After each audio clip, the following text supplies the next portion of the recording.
Hello friends, this is Vartika here. Let's try to learn के इस platform पर आपका स्वागत है। आज से इस चैनल पर आपको यूपी टेट पेपर 2 साइंस के जितने भी चैप्टर्स हैं, सारे चैप्टर्स का क्वेश्चन प्रैक्टिस कराया जाएगा। तो आइए बिना देरी के शुरू करते हैं। हमने पहले चैप्टर्स का जो क्वेश्चन प्रैक्टिस है वो पहले ही कर लिया है। अभी हमारा दूसरा चैप्टर है, दूसरा हमारा फाइबर टू फैब्रिक यानी रेसे से वस्त्र तक। आइए क्वेश्चन स्टार्ट करते हैं। हमारा पहला क्वेश्चन है कि रेशों का सबसे छोटा इकाई क्या कहलाता है? What is the smallest unit of fibre? ये हमारा जो क्वेश्चन है वो हिंदी और इंग्लिश दोनों में है, ताकि किसी को हिंदी वालों को ना ही हिंदी वालों को प्रॉब्लम हो और ना ही इंग्लिश वालों को प्रॉब्लम है। तो शुरू करते हैं। ठीक, पहला क्वेश्चन है हमारा, रेशों का सबसे छोटा इकाई क्या कहलाता है? What is the smallest unit of fibre? तो उसका यूनिट क्या कहलाता है? पहला ऑप्शन है आपका यार यानी धागा, दूसरा है तंतु, तीसरा है सूत, चौथा है कपड़ा यानी फैब्रिक। तो हमारा जो रेशा है उसकी सबसे छोटी यूनिट को हम क्या बोलते हैं? फाइबर बोलते हैं। हमारा अगला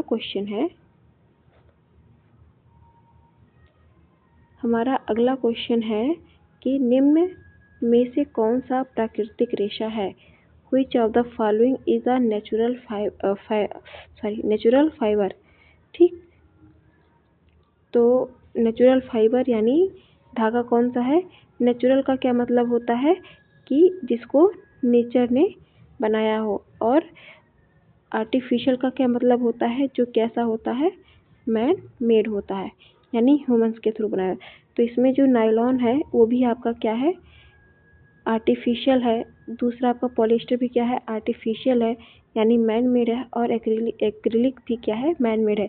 इसमें आपका केवल रेशम ही है जो क्या है?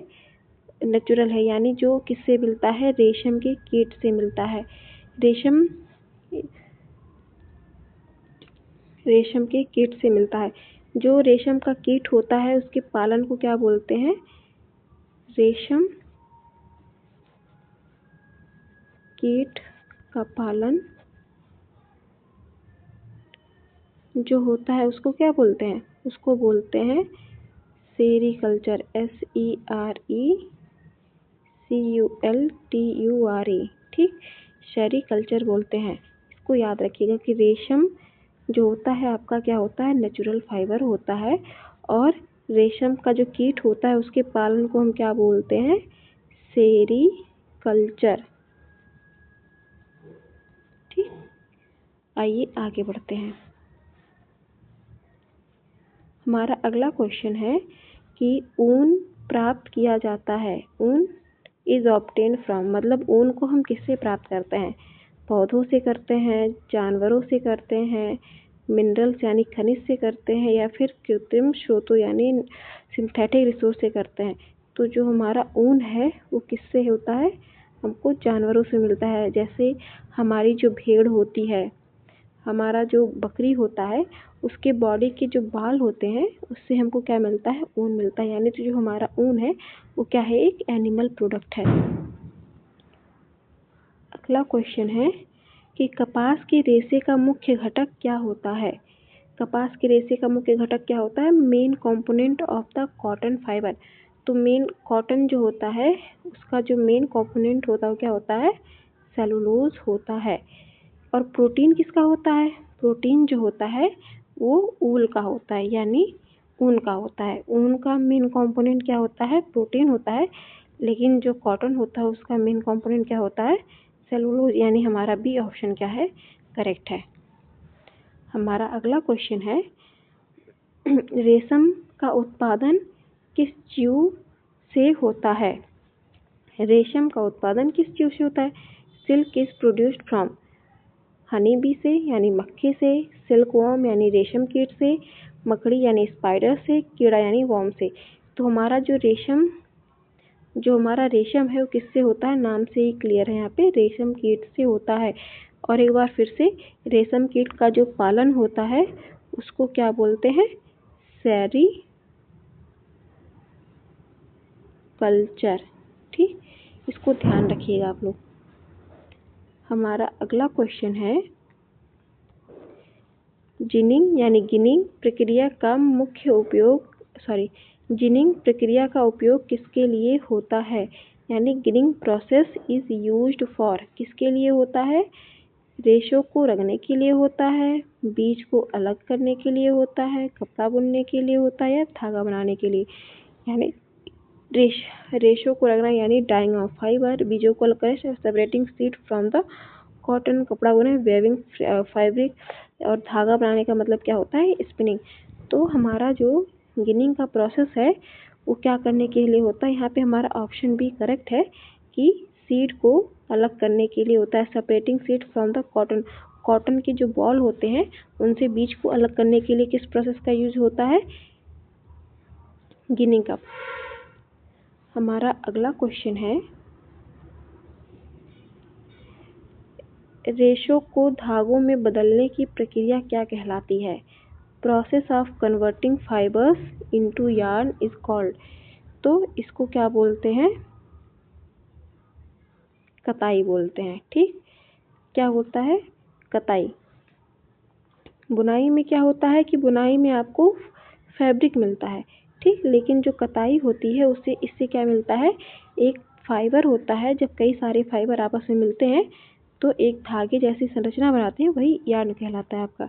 और रंगाई यानी रंगने का प्रोसेस होता है, सिलाई यानी सिलने का होता है, ये तो आप जानते हैं। हमारा अगला क्वेश्चन है ऊन के रेशे में कौन सा प्रोटीन पाया जाता है, which protein is present in wool fibre. तो हमारा क्या होता है, केराटिन। हमारा पहला ऑप्शन इसमें क्या है, करेक्ट है। जो केराटिन होती है वो किस में पाई जाती है, ऊल में यानी ऊन में पाई जाती है। कोलेजन, कोलेजन किस में होता है, इसका आंसर आप कमेंट बॉक्स में बताइएगा। एल्बुमिन किस में होता है, आपका जो दूध होता है, जो अंडा होता है उसमें क्या पाया जाता है, एल्बुमिन होता है। और जो केसीन होती है वो किस में होता है, हमारे मिल्क में पाया जाता है। ठीक, कोलेजन फाइबर जो होते हैं वो हमारे स्किन में पाए जाते हैं जनरली। ये हमारे स्किन को टाइटन करते हैं यानी टाइट करते हैं। हमारा अगला क्वेश्चन है कि कृत्रिम रेशे किससे बनाए जाते हैं, synthetic fibres are made from, plant से बनाए जाते हैं, एनिमल से बनाए जाते हैं, केमिकल से, या फिर वाटर से।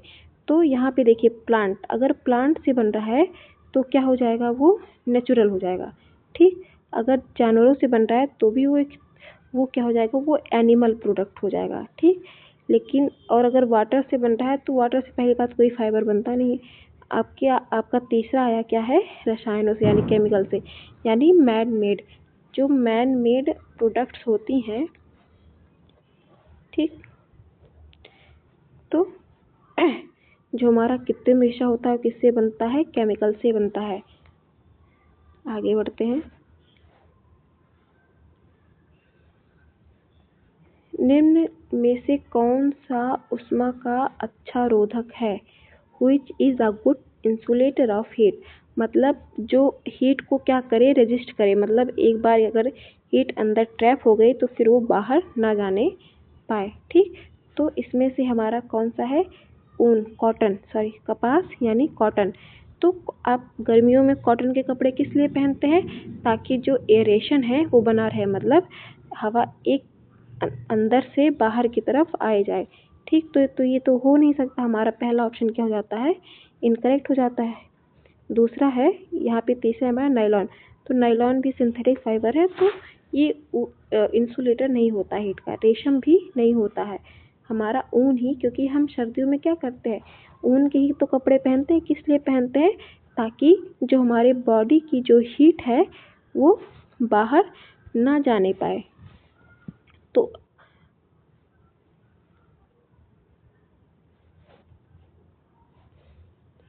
बॉडी की जो हीट है वो बाहर ना जाने पाए, इसीलिए हमारा जो दूसरा ऑप्शन है वो क्या होता है, सही होता है। आगे बढ़ते हैं। हमारा अगला क्वेश्चन है रेशम के धागे की मजबूती का कारण क्या है? तो why is silk fibre strong? Silk fibre strong क्यों होता है? पहला ऑप्शन है कि कम लंबाई के कारण यानी शॉर्ट लेंथ, दूसरा है लंबी सतह संरचना यानी लॉन्ग कॉन्टिन्यूस स्ट्रक्चर, तीसरा है मोटाई यानी थिकनेस और चौथा है रंग यानी कलर। तो जो रेशम के धागे की मजबूती होती है वो किसकी वजह से होती है? वो लंबी सतत संरचना यानी लॉन्ग कॉन्टिन्यूस स्ट्रक्चर की वजह से होती है। जितना ही लंबा धागा होगा उतनी ही ज़्यादा वो स्ट्रॉन्ग होगी। तो इसमें हमारा जो बी ऑप्शन है वो क्या है? करेक्ट है। हमारा नेक्स्ट क्वेश्चन है कि ऊन प्राप्त करने की पहली प्रक्रिया क्या होती है? तो first step is obtaining wool is, पहला क्या है? शेयरिंग यानी कतराई है, दूसरा सफाई है, तीसरा रंगाई है, चौथा क्या है? कताई। तो हमारा जो पहला स्टेप है वो क्या होता है?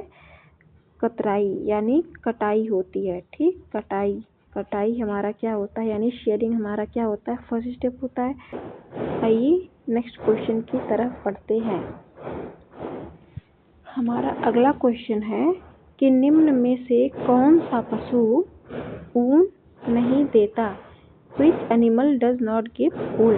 तो इसमें क्या है कि जो भेड़ यानी भेड़ से भी हमको क्या मिलता है? ऊन मिलता है। कैमल, ऊँट से भी हमको क्या मिलता है? ऊन मिलता है। कुछ बकरियों से भी क्या मिलता है? हमको ऊन मिलता है। जो पहाड़ी बकरियां होती है उनसे हमको क्या मिलता है? ऊन मिलता है। लेकिन गाय एक ऐसा जानवर होता है जिससे हमको ऊन नहीं मिलता। तो हमारा जो डी ऑप्शन है वो क्या होता है? करेक्ट होता है। हमारा अगला क्वेश्चन है कि रेशे से वस्त्र बनने की प्रक्रिया क्या है? रेशे से वस्त्र बनने की अंतिम प्रक्रिया क्या है? Final process in making fabric from fibre.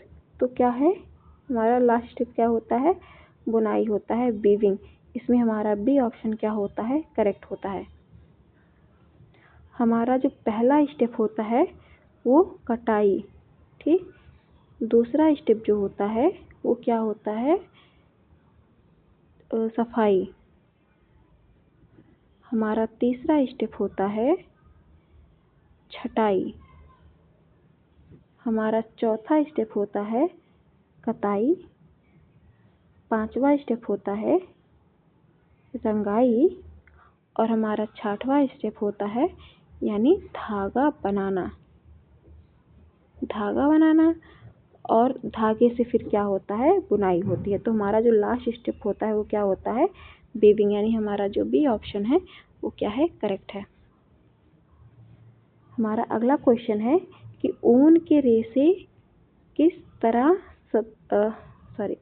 रेशे की सतह कैसी होती है? Surface of wool fibre is, तो चिकनी होती है, खुरदुरी होती है, पपड़ीदार यानी स्केली होती है, चमकदार यानी शाइनी होती है। तो हमारा जो ऊन है उसका जो सतह है वो कैसा होता है?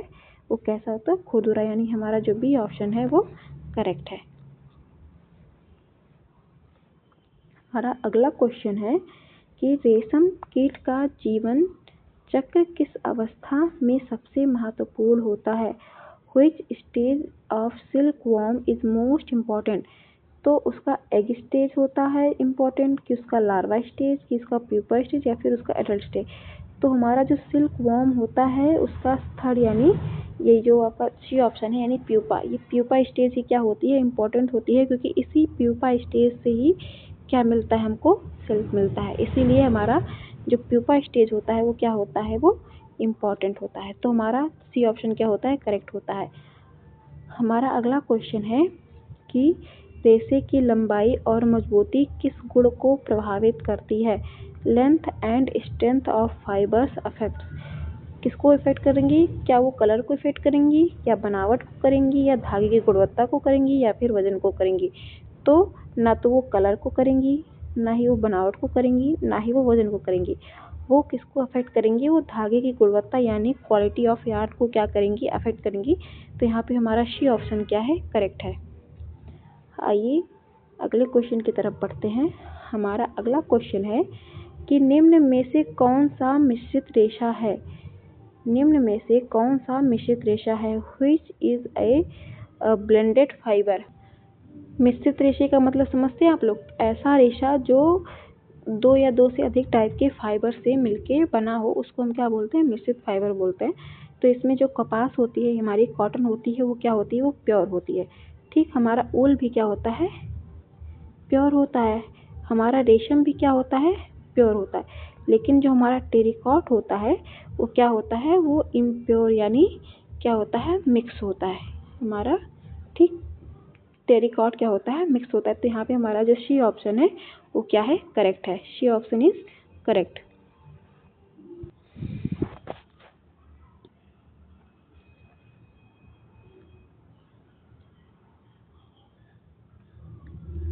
हमारा अगला क्वेश्चन है, कताई में उपयोग होने वाला पारंपरिक उपकरण क्या है? कताई यानी ट्रेडिशनल स्पिनिंग डिवाइस इज, तो वो करघा है यानी लूम, वो तकली है, या फिर वो मशीन है, वो या फिर वो कैंची है। ठीक, तो ये सारे क्या है हमारे? ये आधुनिक है। ये करघा यानी लूम, मशीन और सीजर्स क्या है? वो हमारे आधुनिक उपकरण है। लेकिन इसमें जो तकली है वो हमारा क्या है? वो ओल्ड यानी पारंपरिक उपकरण है। तो हमारा बी ऑप्शन क्या होता है यहाँ पे? करेक्ट है। हमारा अगला क्वेश्चन है कि ऊन को साफ करने की प्रक्रिया क्या कहलाती है? Cleaning of wool is called, तो क्या बोलते हैं उसको? ऊन को साफ करने की प्रक्रिया क्या कहलाती है? स्कोरिंग कहलाती है। क्या कहलाती है? स्कोरिंग कहलाती है। ठीक, हमारा अगला क्वेश्चन है, रेशा किससे मिलकर बनता है?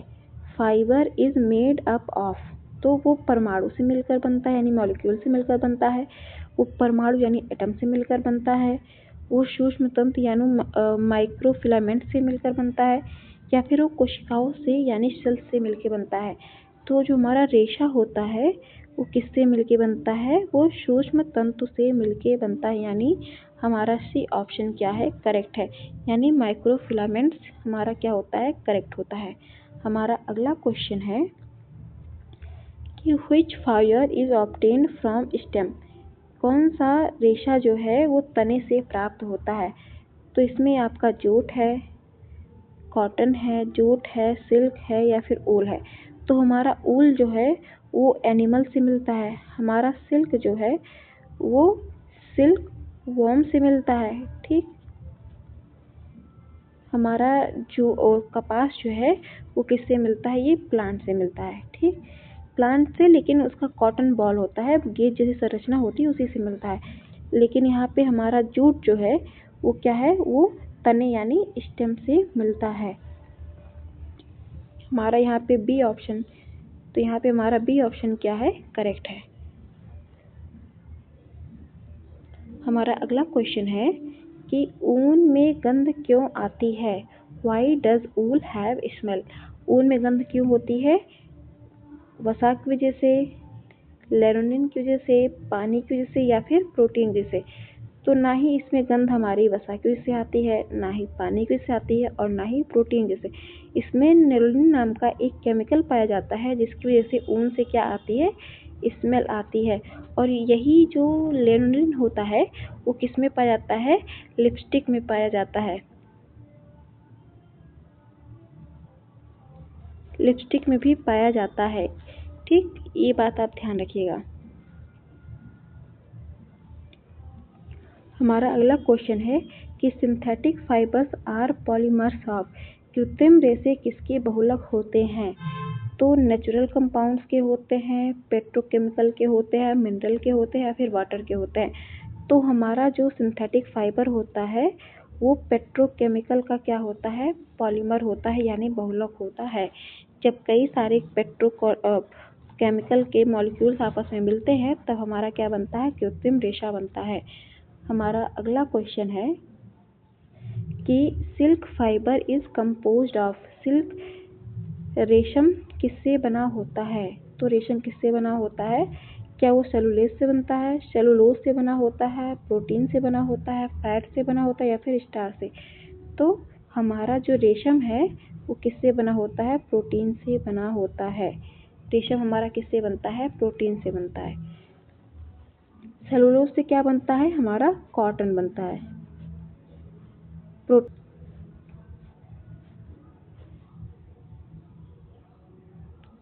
हमारा अगला क्वेश्चन है, why is wool suitable in winter? Why is wool suitable in winter? ऊन सर्दियों में क्यों उपयोगी होती है? Absorbs water, traps air, reflects light, conducts heat. कि वो क्या करता है कि वो वाटर को, पानी को सोखने के लिए यूज़ होता है? नहीं। ट्रैप एयर, रिफ्लेक्ट लाइट यानी जो रोशनी होती है उसको भगाने के लिए, दूर करने के लिए होती है? नहीं।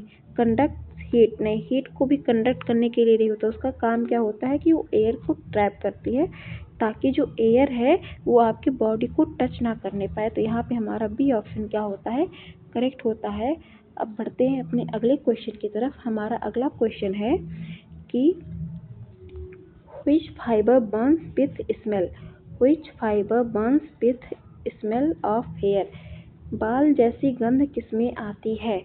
ऐसा कौन सा फाइबर है जिसको जब हम क्या करते हैं, जलाते हैं, तो उससे क्या होती है? बाल जलने जैसी गंध आती है। ठीक, तो उसमें कॉटन है आपका, ऊल है, नायलॉन है या फिर रेयॉन है?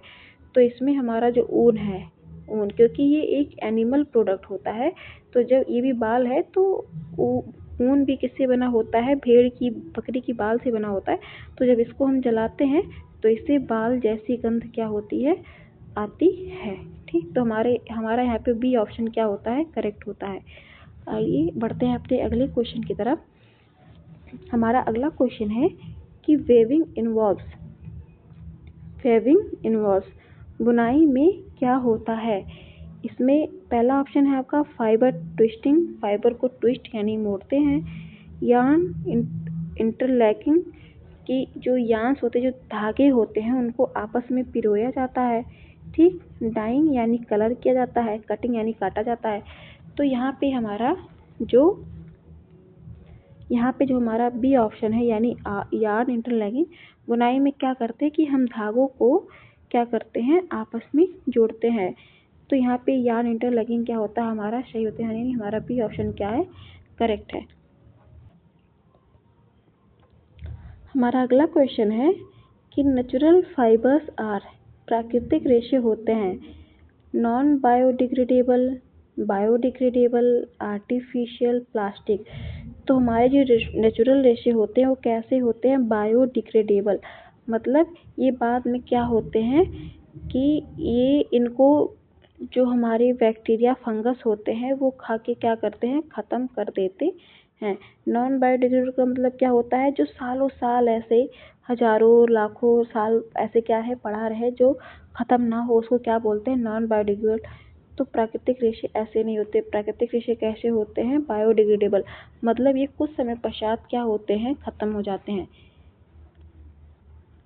हमारा अगला क्वेश्चन है कि which इज स्ट्रॉन्गेस्ट फाइबर, सबसे मजबूत रेशा कौन सा होता है? कॉटन का होता है, रेयॉन का होता है, सिल्क का होता है या फिर जूट का होता है?